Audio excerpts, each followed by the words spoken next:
ভালো মন্দ হচ্ছে ব্যক্তির প্রবণতা বৈশিষ্ট্য, কিন্তু প্রশ্ন হলো একজন মানুষ কেন এবং কিভাবে ভালো বা মন্দ হয়।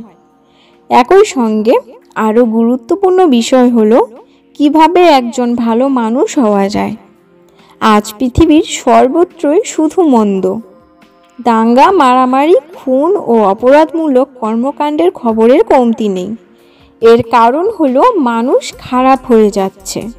মানুষের প্রবণতা যখন খারাপ হয়ে যায় তখন পৃথিবীও মন্দতায় ভরে যায়। গৌতম বুদ্ধের এক কাহিনী থেকে জানা যাবে যে কেন একজন মানুষ খারাপ হয়ে যায় ও খারাপ কাজ করতে শুরু করে। এই বিশেষ কাহিনীতে আপনি কিভাবে একজন ভালো মানুষ হয়ে উঠবেন তাও জানতে পারবেন। এক গ্রামে এক চতুর চোর ছিল। সেই চোরের কুকীর্তির কথা গোটা গ্রাম জানত, কিন্তু তা সত্ত্বেও তাকে কেউ কোনোদিন ধরতে পারেনি। সেই দুষ্টু চোর সারা জীবন চুরি করে কাটিয়ে দেয়। শুধু তাই নয়, আশপাশের গ্রাম ও শহরে তার সমকক্ষ কোনো চোর ছিল না। এমনকি দুষ্টু চোরের ছেলেও চোর পরিণত হয়। ওই চোরের একটা ছেলে ছিল যাকে সে নিজের মতো দুষ্টু চোর বানাতে চেয়েছিল। তাই তিনি তার ছেলেকে সব সময় বলতেন যে কোনো সন্ন্যাসীর প্রচারে কখনো কান দেবে না। কেউ কিছু বললে কান বন্ধ করে সেখান থেকে পালাও। ছোটবেলা থেকেই ছেলে বাবার কাছ থেকে এসব কথা শুনে আসছে, যার কারণে এসব কথা তার মনেও গেঁথে যায়। নিচ্ছেন সেই সন্ন্যাসী আর কেউ নন, তিনি স্বয়ং গৌতম বুদ্ধ। চোর তার বাবার কাছ থেকে শিখেছিল সন্ন্যাসীর থেকে দূরে থাকতে, কিন্তু ভগবান বুদ্ধকে দেখে তিনি তার প্রতি আকৃষ্ট হয়। এর কারণ এই যে তিনি প্রথমবারের মতো একজন উজ্জ্বল ব্যক্তির দর্শন পেয়েছিল। হঠাৎ তার বাবার কথা মনে পড়ে যে ঋষিদের তপস্বী থেকে দূরে থাকতে হবে। চোর সন্ন্যাসীর কাছে যাবে নাকি চুরি করতে যাবে তা নিয়ে দ্বিধায় পড়ে যায়। হঠাৎ তার মনে প্রশ্ন আসে, বাবা কেন ঋষি সাধুদের থেকে দূরে থাকতে বলেছেন? উত্তর জানতে একজন চোরও মানুষের মাঝে বসে ভগবান বুদ্ধের বাণী ও কথা শুনতে শুরু করে। বুদ্ধ মানুষকে মিথ্যা বলা ও বিশ্বাসঘাতকতা সম্পর্কে বেশ কিছুক্ষণ ধরে কথা বলে। জীবনের দিশা ও বাণী শোনা শেষ হলে সবাই যার যার ঘরে ফিরে যায় ও চোরও চুরি করতে রাজপ্রাসাদে চলে যায়।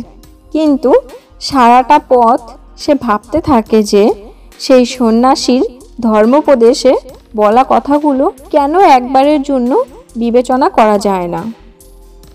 এভাবে চুরি করতে রাজপ্রাসাদের দেওয়ালে ঝাঁপ না দিয়ে সে প্রাসাদের গেট দিয়ে প্রবেশ করে।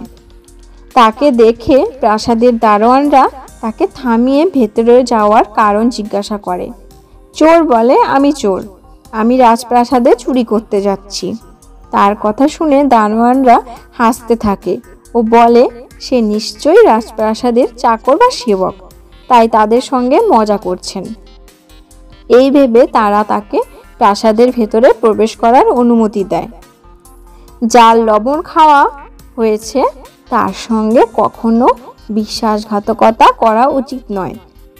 রাজপ্রাসাদে যাওয়ার পর চোর ধন সম্পদ সম্বলিত খিলানের কাছে পৌঁছে ভল্ট ভেঙে টাকা পয়সা ও গহনা বান্ডিলে ভরে পালাতে শুরু করে। তখনই তার চোখ পড়ে রাজপ্রাসাদের রান্নাঘরের দিকে।